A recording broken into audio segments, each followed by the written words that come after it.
자, 여러분 반갑습니다. 자, 교재 52쪽부터 출발합니다. 교재 52페이지가 개공사 등의 겸업 업무 중요한 단원이 출발을 합니다. 지난주까지 중개업을 하기 위해서는 등록을 하는 절차에 대해서 공부하셨고, 또 마무리까지 해서 중개업을 할 때는 중개사무소를 갖추고 영업을 하는데 사무소는 반드시 하나만 두어야 한다. 이제 이런 수업들이 진행이 되었죠. 52페이지 이제 사무소를 갖췄으니까 본격적으로 중개업을 하게 됩니다. 자, 그래서 52페이지 상단의 제목이 개공사의 겸업이다 이렇게 출발을 하니까 갑자기 웬 겸업이 나왔을까요? 이렇게 이해합니다. 중개업을 하기 위해서 등록한 자를 개공사다 이렇게 부르는데, 앞으로 여러분들은 개공사라는 지문이 딱 보이면 저절로 세 사람이 보여야 됩니다. 자, 등록을 하고 영업하는 사장님, 개공사는 누가 있죠? 첫째, 법인인 개공사가 있습니다. 공인중개사인 개공사, 부칙6조를 개공사라고 합니다. 앞으로 지문에서 개공사가 하여서는 아니 되는, 이렇게 개공사가 나오면 세 사람이 하면 안 되는 그런 뜻이에요. 개공사의 금지 행위는 하면 이 사람들의 금지 행위는 그런 뜻이에요. 그래서 개공사가 딱 들어오면 저절로 세 사람이 보여야 되고, 이렇게 등록한 자가 중개업을 하는데 지금부터 단어는 이런 사람들이 하는 업무 지역은 어떻게 될까요를 구분해 봅니다. 여러분은 궁금하지 않습니까? 여러분이 서울에서 중개업을 하고 있는데 내 영업 지역은 서울만 해야 되는지 제주도 물건도 거래할 수 있는지 그런 지역을 확인하는 시간입니다. 자, 그 다음에 이 사람들이 교재는 지금 빠졌지만 당연히 알아야 될 게 할 수 있는 대상물의 차이는 어떻게 될까요? 법인은 아파트만 해라, 공인중개사는 토지만 해라, 이런 물건에 대한 차이가 있을까요를 찾아보는 시간입니다. 그리고 지금 나왔지만 겸업에 대한 차이입니다. 겸업이라는 것은 이 개공사들이 원래 하는 업무가 뭐죠? 왜 등록을 했죠? 중개업을 하려고 등록을 했잖아, 그죠? 그럼 하는 업무가 중개업인데, 겸업이라는 것은 중개업을 하면서 다른 업무도 할 수 있느냐를 따져보는 시간입니다. 그래서 이것을 뭐라고 부른다? 업무의 범위라고 합니다. 아주 중요한 단원, 재미도 있고 또 당연히 알아야 될 단원이죠. 시험도 출제합니다. 자, 1번 52페이지 상단에 2번 1번 법인인 공인중개사와 중개 업무의 범위 해서, 법인 및 공인중개사인 개공사는 분사무소는 전국의 모든 중개대 상물을 중개할 수 있다라는 단원을 찾았나요? 전국에 동그라미 합니다. 자, 그러면 이렇게 되는 거죠. 법인은 또 공인중개사는 업무 지역이 어디입니까? 이렇게 물으면 뭐라고 대답합니까? 전국이다. 그러면 더 이상 할 이야기가 없죠. 지점이라는 것도 본점에 분사무소에 붙어 있는 거니까 법인은 업무 지역이 전국입니다. 서울에서 중개업을 하는 여러분들은 제주도 물건도 거래할 수 있고 강원도 물건도 거래합니다. 법인도 마찬가지 업무 지역은 어디다? 전국이다. 그래서 전국 하면 정리가 됐죠. 딱 보니까 부칙6조는 업무 지역이 어딜까요? 궁금하지 않습니까? 부칙6조는 자기 사무소가 있는 시도를 관할구역으로 합니다. 자, 그래서 영업을 하는 사람들은 업무 지역, 관할구역 이런 건 중요합니다. 일명 나와바리를 알고 있느냐, 지금 이거 묻는 거잖아, 그죠? 그래서 영업구역 지역을 정리해 보시고, 특히 부칙6조는 사무소가 있는 시도를 관할구역으로 하는데, 예를 들어서 이 부칙6조가 서울특별시에 가면 강동구 있습니다. 강동구에 천호동이라는 데도 있는데 여기서 중개업을 합니다. 자, 그럼 조문을 잘 이해하신 여러분들은 이 천호동에 있는 부칙6조는 업무 지역이 어딜까요? 천호동을 관할하는 사무소를 관할하는 시도가 어디죠? 서울특별시죠. 그러니까 서울 물건 전체를 거래할 수 있다. 지금 이야기하고 있는 겁니다. 자, 그러면 서울 전체 물건을 거래할 수 있는데 천호동 가보셨나요? 5분만 걸어가면 여기가 하남입니다. 여러분, 하남은 경기도다. 이 정도는 아십니까? 하남에도 아파트도 많고 땅도 많습니다. 자, 그러면 부칙6조가 천호동에서 영업을 하고 있는데 길 건너편이 하남시인데 하남에 있는 땅을 구해주세요 하면 이 수업을 잘 들은 여러분들은 거기는 내 지역이 아니옵니다. 이래야 되는데 여기 하남에 있는 물건을 거래하면 이 부칙 6조가 지역을 위반했다 이렇게 말할 줄 알겠습니까? 자, 지역을 위반하면 6월 이하의 업무 정지니까 아주 중요합니다. 왜 중요한가 하면 법인하고 공인 중에서는 애초부터 위반할 일이 없잖아 지금, 그죠? 그래서 지역을 위반하는 자는 딱 의식하고 계셔야 돼요. 부칙 6조만이 지역을 위반할 수 있고, 지역을 위반하면 6월 이하의 업무 정지 사유입니다. 자, 그렇게 해서 이제 지역은 해부를 다 해놨으니까 영업 지역에 대해서 문제를 한번 물어봐라 이렇게 딱 대기하고 계셔야 됩니다. 자, 지역은 그러면 그렇다면 할 수 있는 물건에 대한 차이는 있나요? 예를 들어서 법인은 아파트만 하시오, 공인서는 토지만 하시오, 그런 규정이 있다 없다? 없어요. 그래서 지금 물건에 대해서는 어떻게 된다? 모두 동일하다. 그러면 이제 더 이상 정의할 필요 없죠.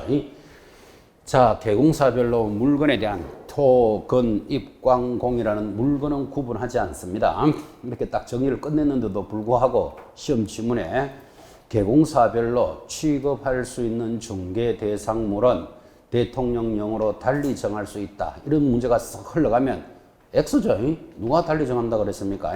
동일하다 이랬는데 전형적으로 공부 안 되는 사람의 특징 없는 거 따라가면서 틀려줍니다.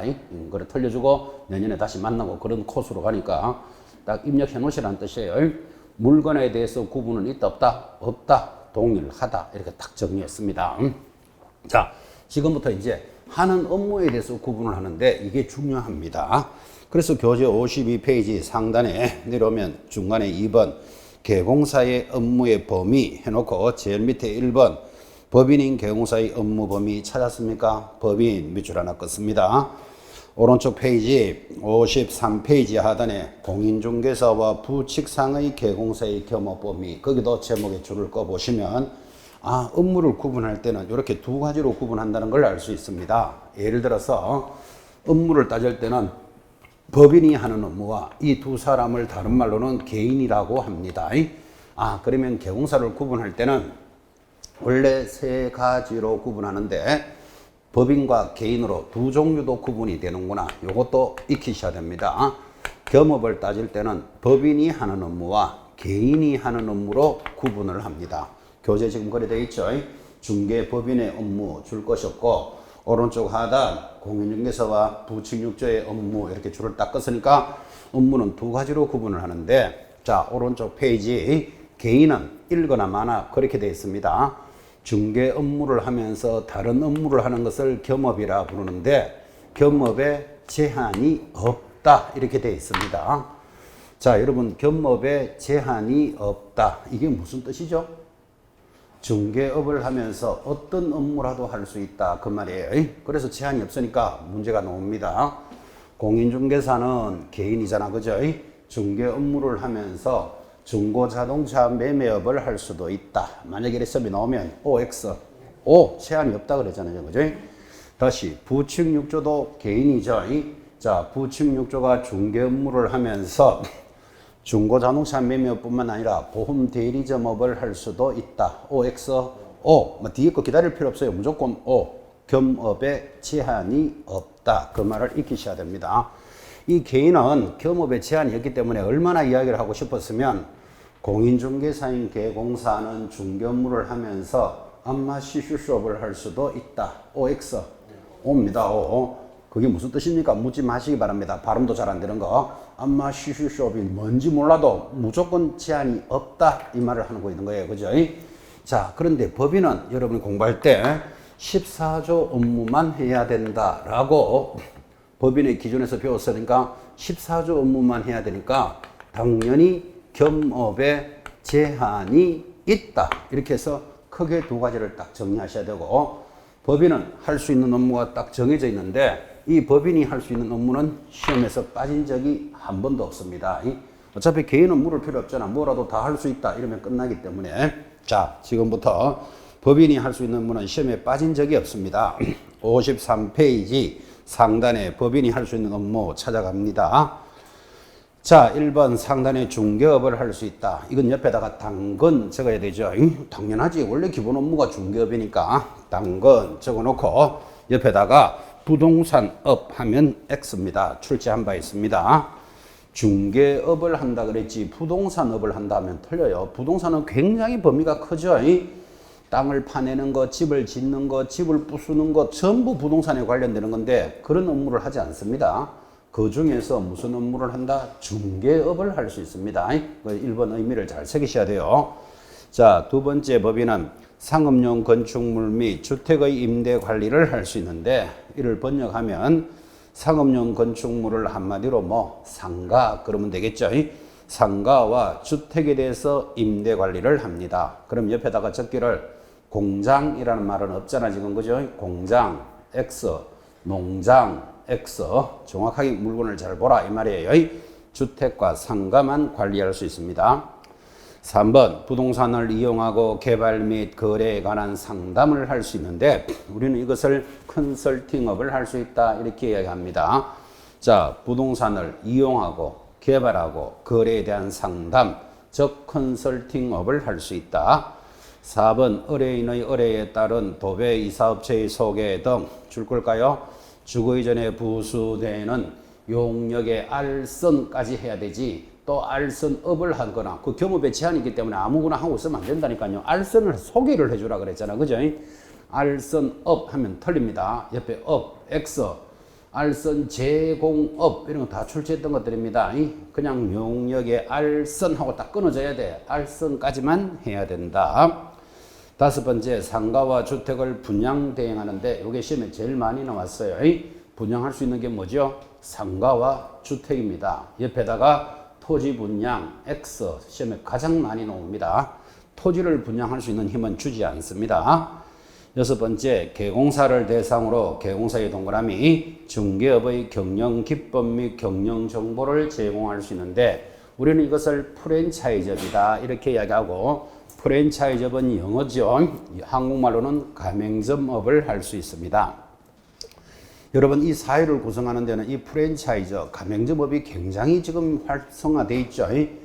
여러분이 어떤 빵집을 하나 하고 싶습니다. 근데 빵집을 하고 싶지만 빵을 만들 줄을 아나 재료를 어떻게 구입해서 어떻게 팔 줄 몰라도 할 수 있는 방법이 있죠. 파리바게뜨 이런 데 가입하면 전을 쫙 펴주잖아 지금 그죠? 그렇듯이 부동산도 여러분이 시험은 합격했지만 간판을 어떻게 걸어서 뭐 집기 비품은 어떻게 들렀고 고객을 어떻게 확보해야 되는지 전혀 모르지만 부동산 서버 역삼접 이런 데 가입하는 거 보면 전부 진열을 해준다는 거 들으셨죠? 밖에 많습니다. 부동산 서버 무슨 점, 부동산 114 무슨 점, 센츄리 21 무슨 점 외국계 법인도 많이 들어와 있습니다. 이런 것들을 개공사를 대상으로 경영 정보를 제공하니까 프랜차이즈 가맹점업을 할 수도 있다 그런 뜻이에요. 7번째 경매 부동산에 대한 권리 분석 및 취득의 알선에 대해서 경매 신청 대리도 하는데 경매까지만 동그라미 해놓으시고 바로 밑에 공매는 그냥 읽으시기 바랍니다. 공매는 시험에 거의 안 나오니까. 자 그렇게 해서 지금 다시 칠판에 보시면 개인은 어차피 겸업에 제한이 없다. 어떤 업무라도 할 수 있는데 법인은 14조 업무만 해야 되니까 시험에 빠진 적이 없습니다. 자 지금 교재 짚어드렸으니까 첫 번째 뭐 할 수 있답니까? 중개업을 할 수 있다. 이거는 당근이죠. 개공사니까 당연히 자기가 하는 업이 중개업이에요. 자 겸업에서 두 번째 할 수 있는 거 주택과 상가를 관리 대행할 수 있다. 이렇게 나갑니다. 세 번째 부동산을 이용하고 개발하고 상담을 할 수 있는데 이것을 컨설팅업을 할 수 있다. 그렇게 나갑니다. 네 번째 누구를 대상으로 개공사를 대상으로 경영 정보를 제공할 수 있고 그를 프랜차이즈업이다 그랬죠. 다섯 번째가 시험에 제일 많이 나왔습니다. 주택과 상가를 분양 대행할 수 있는데 여기는 토지를 분양한다 하면 X 할 준비하셔야 됩니다. 작년에도 토지 분양해놓고 틀린 거 찾아라 답으로 들어왔어요. 주택과 상가만 분양합니다. 여섯 번째 주거 이전에 부수되는 용역의 알선까지만 해야 된다. 7번 경매 업무를 할 수 있다 까지를 지금 체크해 드렸습니다. 자 그래서 개인은 겸업에 제한이 없으니까 뭐 할 수 있느냐 물으면 무조건 오 이러면 끝나잖아 그죠? 근데 법인은 할 수 있는 업무가 딱 정해져 있고 법인은 이 업무 외의 업무를 할 수가 없는데 자 오늘은 이것도 한번 정리해 봅시다. 그럼 이런 업무를 하고 받는 보수는 어떻게 되느냐 하고 물으면 중개업을 하고는 뭐를 받겠습니까? 중개보수를 받습니다. 그래서 공부도 하셨고 앞으로 하겠지만 중개보수는 뒤편에 가면 주택은 매매는 0.9, 임대는 0.8 범위 내에서 시도 조례로 정한다. 표가 정해져 있습니다. 자, 그러면 중개업을 하고 받는 보수는 중개보수니까 이거는 절대로 초과하여 받아서는 아니 된다. 여기에 연결이 되겠죠. 자, 그런데 여기 보시다시피 주택과 상가를 관리 대행하고 부동산을 이용하고 개발 상담, 개공사를 대상으로 프랜차이즈업, 주택과 상가를 분양하고는 중개보수를 받는다. 그러면 X죠. 중개보수는 표로 정해져 있다 그랬잖아. 그죠? 근데 상가를 분양하는데 10세대를 분양할지 100세대를 분양할지 우리가 알 수가 없잖아요. 지금. 그죠? 그러니까 표로 정해져 있지 않다 이 말이에요. 그러면 이런 업무를 해주고는 뭐를 받는다? 상담료로 받는 겁니다. 그 상담료라는 것은 자기들끼리 협의해서 받는 금액이다. 그 말이에요. 오늘은 보수에 대해서도 고민을 좀 해놓으셔야 돼요. 얼마나 잘 틀리는지 공부를 열심히 한 사람일수록 잘 틀려요. 예를 들어서 주택과 상가를 분양 대행할 수 있죠. 분양 대행하고 중개보수 외의 초과 금품을 받았다. 초과 금품을 받았다. 그러면 OX. O잖아. 그죠? 이거는 초과 금품이 적용이 안 되잖아. 지금 상담료니까. 그런데 공부를 많이 한 사람일수록 절대로 수수료 초과만 안 된다는 게 입력이 되어 있기 때문에 초과 금품 하면 읽으면서 X 딱 찍습니다. 그 X가 아니라는 걸 주의하라고 지금 강조하고 있잖아. 지금. 그죠? 그러니까 중개보수는 초과하여 금품을 받으면 안 돼. 표가 정해져 있기 때문에. 근데 이 부분은 상담료니까 예를 들어서 주거 이전에 보수되는 용역에 알선을 하고 연간 1,200만 원의 보수를 받았다. 이렇게 나가면 그냥 맞다 하고 지나가는 거예요. 그런 것들은 표에 정해져 있다, 안 정해져 있다? 표가 없잖아. 자기들이 알아서 받는 거니까 상담료 개념이다 하는 의식을 꼭 좀 정리해 보시는 시간입니다. 이걸 얼마나 강조하고 싶으면 이해시키려고 이 정도로 예를 들어 드립니다. 예를 들어서 여기 공장이 있는데 이게 10억짜리 공장입니다. 자, 10억짜리 공장을 사장님이 우리 공장을 좀 빨리 좀 팔아주세요 하면서 팔아주면 수수료를 2천만 원 주겠소 이럽니다. 자, 여러분 공장은 주택 외인 물건이잖아요. 주택 외에는 0.9% 범위 내에서 자기들이 협의한다고 법에 돼 있으니까 10억짜리 같으면 900만 원이 수수료인데 사장님이 2천만 원을 주겠다 그러잖아. 지금 빨리. 그죠? 우리 공장 10억에 팔아주면 2천만 원 주겠소 하는데 여러분이 중개업을 하시면서 그럴 수는 없사옵니다. 900만 원만 받겠사옵니다. 이러고 있으면 피한전기 생깁니다. 완전히. 안 주는 것도 받아야 될 판에 주겠다는 거를 그럴 수는 없사옵니다. 이러고 앉았으면 날 새는 거죠. 그러면 만약에 2천만 원을 받았다. 그러면 공장 외인 물건은 900을 받아야 되는데 2천 받으면 초과 금품이 적용된다니까요. 그래서 앞으로 현장에서 이런 일이 생기거든. 900만 원은 중개보수로 받았고 나머지 1,100만 원은 부동산을 이용하고 개발에 대한 상담료로 받았다. 그러면 이거는 초과 금품이 적용 안 된다니까. 그죠? 이런 것들이 영업으로 이용할 수도 있으니까 이런 내용 공부를 잘 하셔야 된다. 이 말이에요, 지금. 그냥 대충 슬렁슬렁 이래 공부해가 될 문제가 아니다. 그죠? 그래서 중개업을 하고는 보수를 초과하면 안 되지만 나머지 겸업 업무는 상담료 개념이다. 자기들끼리 알아서 받는 거예요. 그래서 이런 개념도 꼭 좀 익혀보시고 여러분이 지금 이제 시험을 공부하고 계시지만 현장에 나가셨을 때는 3, 40억짜리 빌딩을 거래하지 말라는 보장 없잖아. 지금. 그죠? 그럼 예를 들어서 30억짜리 빌딩을 사고 파는 매매를 했다. 빌딩은 주택 외잖아요. 30억 거면 상구 27, 2,700만 원 수수료를 한쪽에 받아야 되는데 보통 그런 거 거래하면 수수료 5, 6천만 원이 왔다 갔다 한다고. 그죠? 근데 원래 수수료 2,700만 원 밖에 사옵니다. 이러고 있으면 날 새는 소리 하는 거잖아. 지금. 그죠? 그래서 5천만 원을 받았으면 법정 수수료는 2,700만 원이라고 중개 보수에 대한 수수료는 영수증을 거래 끊더라도 나머지는 뭐다? 컨설팅 비용이다. 내가 부동산을 이용하고 개발에 대한 상담료로 받은 거다. 이러면 초과 금품이 적용이 안 된다고. 그죠? 이런 개념도 익혀보라고 지금 하는 이야기예요.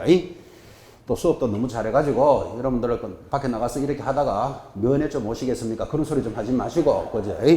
그래서 상담료 개념이 적용된다라는 말의 의미를 잘 들어보라고요. 초과 금품이 적용되지 않습니다. 자, 경매를 하고는 경매 보수가 따로 있는데 이건 공부할 필요 없는 게 경매 보수는 중개 시험의 범위가 들어가지 않습니다. 그래서 그냥 이 정도로만 상담료 개념이다를 꼭 익히시고, 뜬금없이 이렇게 묻습니다. 그러면 개인은 지금 우리가 하고 있는 법인의 업무를 해도 됩니까? 이렇게 뜬금없이 물어 들어오면 O, X, O, 가능하다, 그죠? 지금 개인은 안마 실수 수업도 할 수 있다는데 법인의 업무를 못하게 할 일이 없죠. 그래서 개인도 전부 업무를 할 수 있다는 걸 주의하셔야 돼요. 이렇게 보면 이런 걸 느낄 수 있죠. 중개법인의 업무가 더 커야 될 것 같은데 업무는 누가 더 넓다? 개인이 더 넓은 거예요.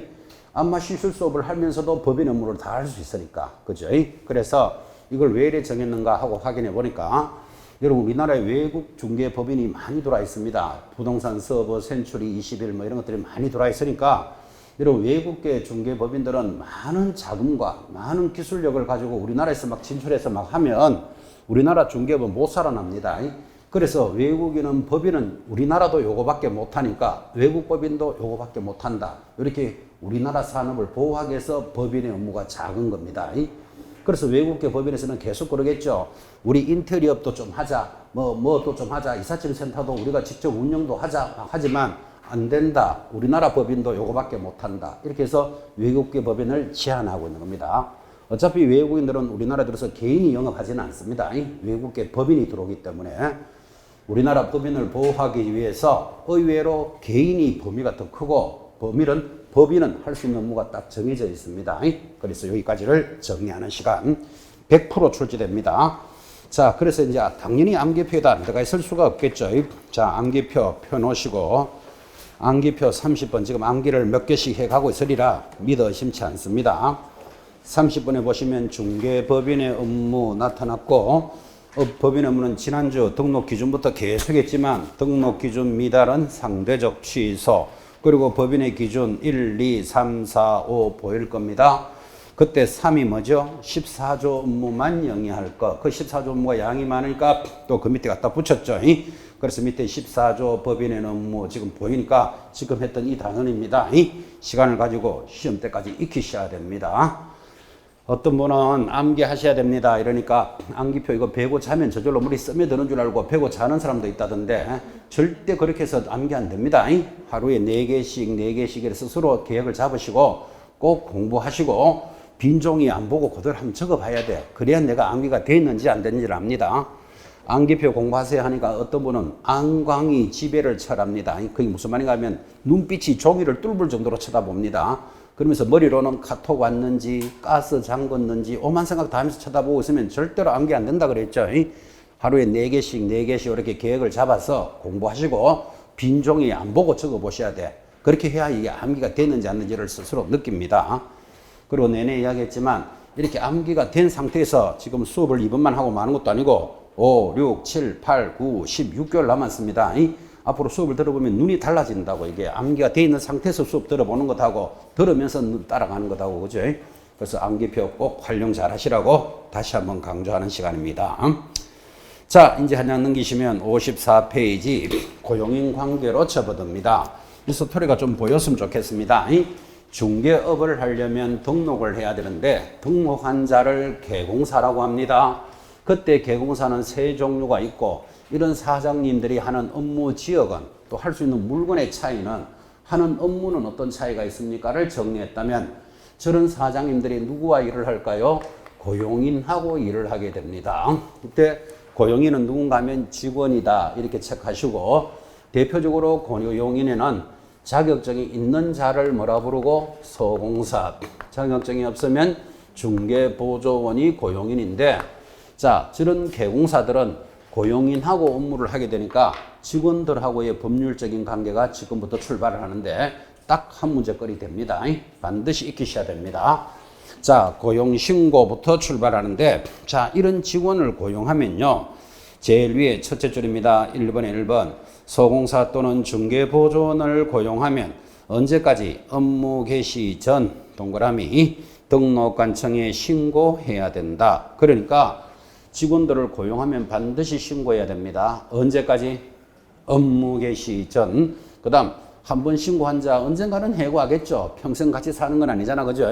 그러면 해고는 내려가면 큰 3번 종료가 되면 종료일로부터 며칠 내로 10일 내로 신고합니다. 이게 제일 중요합니다. 시험에도 잘 나오고. 그리고 신고해야 된다. 옆에다가 위반 시 적어놓고 6월 이내에 업무 정지입니다.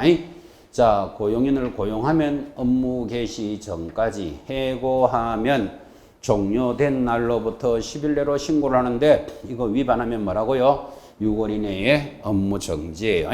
자, 이렇게 이제 서론을 딱 깔아놓고 드디어 2번 가운데입니다. 고용인에 대한 개공사의 책임입니다. 다시 묻습니다. 고용인에 대해서 누가 책임진다고요? 개공사, 사장님이 책임을 지는 문제가 출발을 한다 이 말이에요. 그리고 법 제15조가 들어오는데 이 조문은 100% 시험에 나옵니다. 자, 100% 나옵니다. 들 놓치고 갈 수는 없죠. 줄자 끊습니다.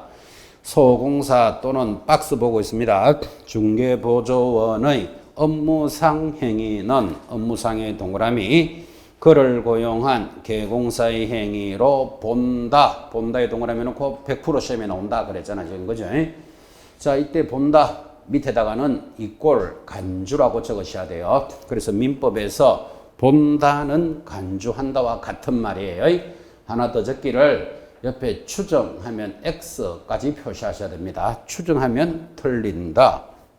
지금 무슨 소리를 하고 있는가 하면 지금 여러분 100% 시험에 나온다는 조문을 지금 읽었죠. 고용인의 이 고용인이 두 사람이죠. 의 행위는 개공사의 행위로 본다라는 조문이고 이 본다라는 조문은 민법에서 간주 조항이다 이렇게 이야기했습니다. 이꼴 간주. 그런데 슬쩍 추정하면 틀린다 표시하라 그랬습니다. 추정은 왜 틀리는가 하면 반대의 증거를 제시하면 번복해 주는 게 추정입니다. 아주 법률을 공부하는 여러분들은 굉장히 자주 나오기 때문에 익히셔야 돼요. 추정이 무슨 뜻이라고요? 반대의 증거를 제시하면 번복하는 걸 추정이란다니까요. 그러면 반대의 증거가 제시되면 번복해 주는 게 추정이니까 고용인의 행위는 개공사 행위로 추정한다. 그래 버리면 개공사인가 될 수도 있고 안 될 수도 있다. 그러면 틀린다 이 말이에요. 우리 법에서는 어떻게 돼 있다? 본다 이렇게 딱 돼 있습니다. 본다는 간주조항인데 법률을 공부하는 여러분들은 추정이라는 말을 굉장히 자주 듣게 되니까 추정을 설명하려고 등기법으로 넘어가는데 이 타과목을 수업할 때는 그냥 듣기만 하는 거예요. 필기하지 마시고. 우리나라 등기부가 이렇게 되어 있죠. 1번 소유권 갑이 가지고 있다가 2번 집을 팔았습니다. 소유권 이전 이렇게 등기부가 넘어갑니다. 1번, 2번 개별적인 번호를 갖는 것을 독립등기 들어봤습니까? 이를 독립등기란다. 다른 말로 주등기 이렇게 말합니다. 또는 종국등기 다 같은 말이죠. 1, 2, 3, 4 번호가 연결이 되어 있습니다. 자, 그런데 여기 있는 소유권 갑을 가지고 있던 자가 을에게 팔았는데 1년쯤 있다가 소송을 제기합니다. 무슨 소송을 제기하는가 하면 소유권을 돌려주시오. 소유권 반환 청구 소송을 제기하는데 여러분 소송을 내는 사람을 원고라 한다. 이 정도는 압니까? 소를 받는 자를 피고라 합니다. 그래서 갑에게 물어봤어. 왜 소유권을 돌려달라고 소송을 내느냐 하니까 이 을이 내가 집을 1억에 파는데 9천만 원밖에 없으니까 등기를 넘겨주면 등기를 받아서 1천만 원을 대출 내주겠다. 그 말을 믿고 등기를 넘겨줬는데 1년이 지났는데도 아직도 1천만 원을 안 주는 거예요. 그럼 여러분이라도 가만히 못 있겠죠. 그래서 이 등기가 잘못됐으니까 소유권을 돌려주시오라고 청구를 하니까 원고가 돼 있는 거예요. 자, 그러면 피고한테 물어봤겠죠. 야, 을아, 너는 왜 1천만 원을 안 줬냐? 이렇게 물으니까 피고가 말하기를 내가 9천만 원밖에 안 주긴 했지만 5년 전에 개인적으로 1천만 원 빌려준 게 있다. 지금 차용증도 여기 있다. 그죠? 그래서 나는 결국 갑에게 1억을 다 준 거다. 그러니까 이 소유권을 못 돌려주겠다. 이러는 거예요. 그럼 여러분 딱 들어보니까 서로 말이 다르잖아. 그죠? 그러면 어차피 재판을 해봐야 이제 판단이 되겠죠. 그래서 뭐 증거 등을 가지고 재판을 해보니까 원고가 이겼어요. 원고가 성소했다. 이 말은 이 등기가 잘못되었다. 이 말이잖아. 지금 그죠? 그러면 다시 소유권이 을로 넘어가면서 직권 말소됩니다. 그러면 여러분 이 등기부를 딱 보는 순간 소유권 이전이 을로 돼 있다고 을일 것이라고 확정해 줍니까? 추정해 줍니까? 그래서 등기부는 추정력이 있다. 이렇게 말하는 거예요. 우리나라 등기부는 확정력이 있다. 그러면 틀려요. 지금 보다시피 증거가 바뀌면 다시 소유권이 돌아가잖아요. 지금 그죠? 그래서 등기는 추정력을 인정하지 확정력을 인정하지 않습니다. 그래서 추정력 때문에 우리나라 등기부는 공신력 없다. 이런 말 들어보셨죠? 다 같이 연결되는 말이에요. 그게. 그래서 등기부는 확정력이 아닌 추정력. 반대의 증거가 제시되면 돌아간다는 걸 볼 수 있습니다. 자, 다시 두 사람이 소송을 했는데 이번에는 피고가 승소했어요. 그럼 피고가 이겼다 이 말이잖아. 그죠? 그러면 원래 있던 이 등기는 그대로 남아있겠죠. 그래서 어차피 무조건 없앤다는 뜻은 아니잖아요. 증거에 따라서 없어지기도 하고 남기도 하죠. 그래서 우리나라 등기부는 공신력이 인정되지 않고 확정력이 아닌 무슨 력을 추정한다? 추정력이 인정되는 거예요. 그래서 법률을 배우는 여러분들은 추정이라는 말을 굉장히 열심히 듣는다를 이해하라 이 말이에요. 자, 다시 지금 고용인이 한 행위는 개공사의 행위로 본다. 법에 이렇게 돼 있으니까 본다는 간주조항이다. 이를 추정한다 하면 틀리는데 지금 이 조문을 제가 칠판에 적었는데 여러분 저렇게 시험에 나왔다면 저게 O입니까? X입니까? 고용인의 행위는 개공사 행위로 본다. 제가 책에 있는 거 읽었고 옮겨 적었는데 O입니까? X입니까? X입니다. 고용인의 반드시 무슨 행위? 업무상 행위 빠지면 틀린다고 강조합니다. 교재도 지금 동안에 딱 찍었죠? 이런 거 놓치면 안 돼요. 그러니까 고용인이 한 행위, 예를 들어서 중개보조원이 퇴근해가지고 부부싸움 하다가 텔레비가 깨진 것도 개공사가 한 것으로 본다. 이거 웃기는 이야기잖아 지금 그죠? 반드시 무슨 행위에 대해서만 책임진다. 업무상 행위에 대해서만 책임집니다. 이런 거 놓치면 안 됩니다. 자, 그러면 고용인들이 업무적으로 한 행위에 대해서는 개공사가 한 것으로 보니까 개공사가 책임을 지는데 무슨 책임을 지느냐? 그러니까 첫째, 민사적 책임도 부담하고 2번, 형사적 책임도 부담하고 3번, 행정적 책임도 부담하는데 우리는 이런 책임을 뭐라고 부른다? 모든 책임을 부담한다. 이렇게 말하는 거예요. 민, 형사상, 행정적 책임을 무슨 책임이라 그런다고요? 모든 책임을 부담한다. 공부를 얇게 한 분들은요, 이래 걸려요. 고용인의 업무상 행위에 대해서는 개공사가 한 것으로 보니까 책임을 지되 모든 책임을 부담하게 된다. 이러면 설마 모든 책임을 지겠나? X 탁 찍는다고 탁 찍으면 내년에 다시 만나는 거예요. 지금 다시 강조했잖아요. 민, 형사상, 행정적 모든 책임을 부담하게 됩니다. 그래서 이거를 여러분한테 전달할 때 어떻게 했는가 하면 아기가 유리창을 깨면 엄마는 모든 책임을 지는 거예요.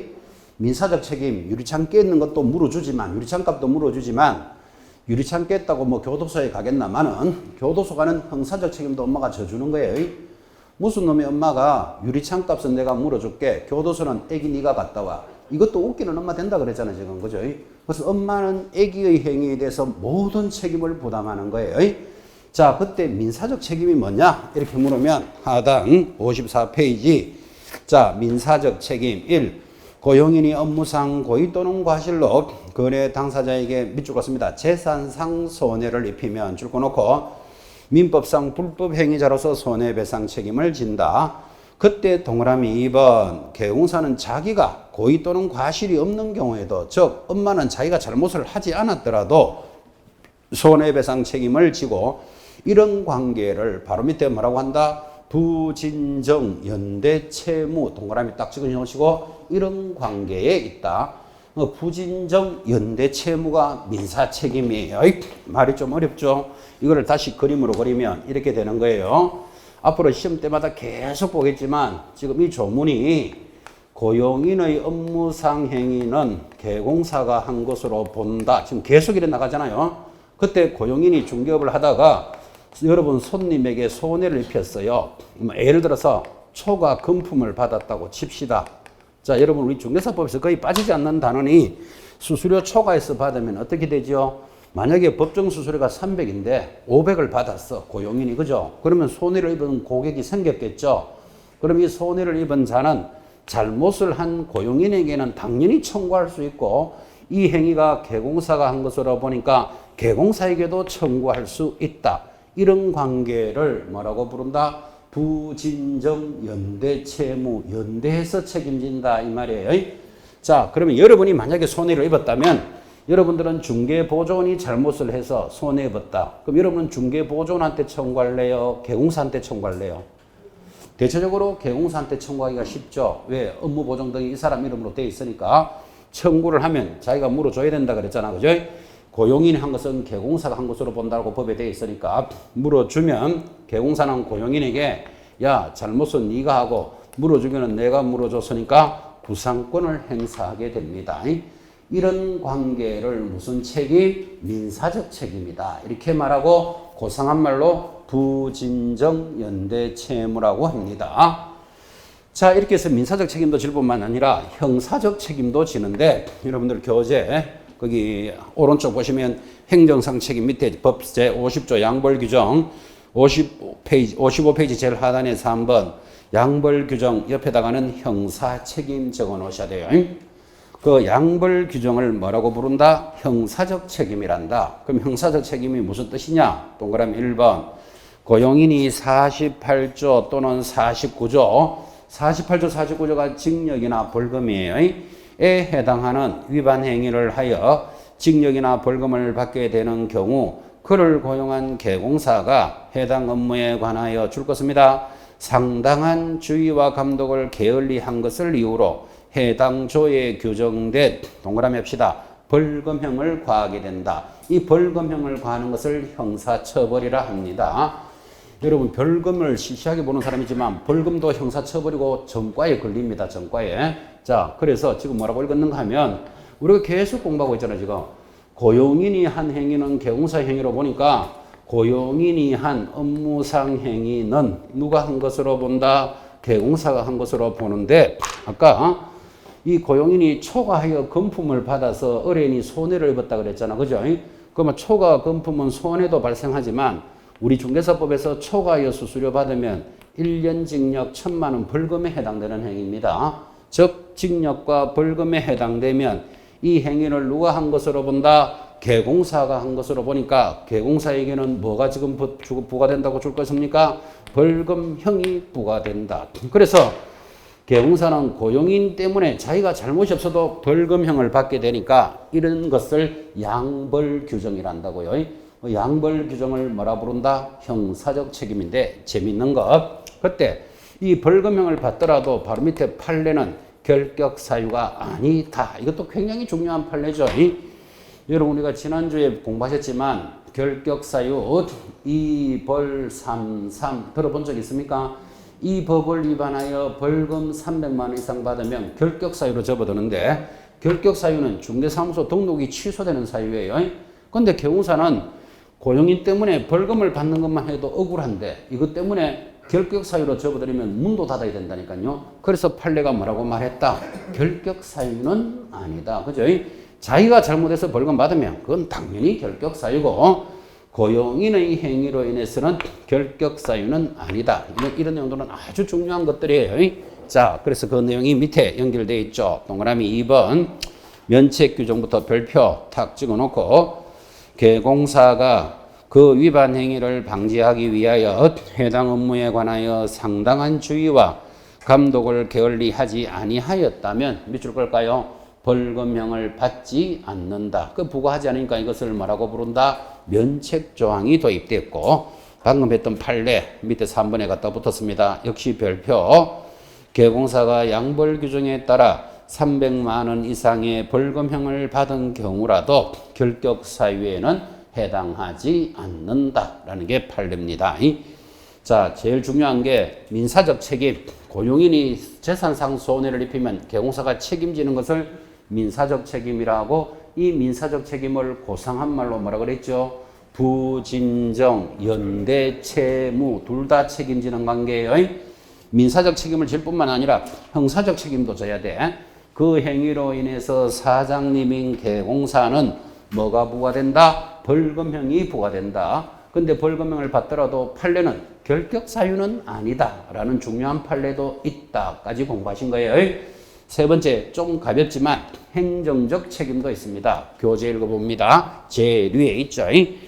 자, 55페이지 상단 행정상 책임 동그라미 1번 소공사가 자격정지 사유를 위반하여 자격정지를 받게 되면 개공사가 위반한 것으로 보기 때문에 개공사에 대해서도 줄거역 등록 취소 또는 업무 정지를 할 수 있다. 이걸 행정처분이란다. 밑에 기출된 지문 해설합시다.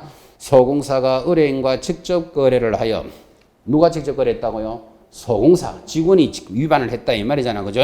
하여 자격정지에 처해지는 경우 등록관청은 그를 고용한 개공사의 사무소 등록을 뭐 할 수 있다? 취소할 수 있다. 그걸 같이 책임진다 이 말이잖아. 이게 행정적으로. 그죠?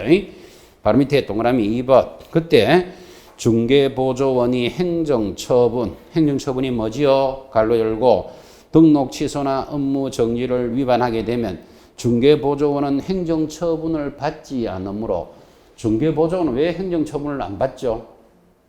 뭐가 있어야 행정처분을 받지. 정지나 취소를 받을 수가 없잖아 지금. 그죠? 옆에다가 뭐가 있어야 이렇게 적어놔야 돼요.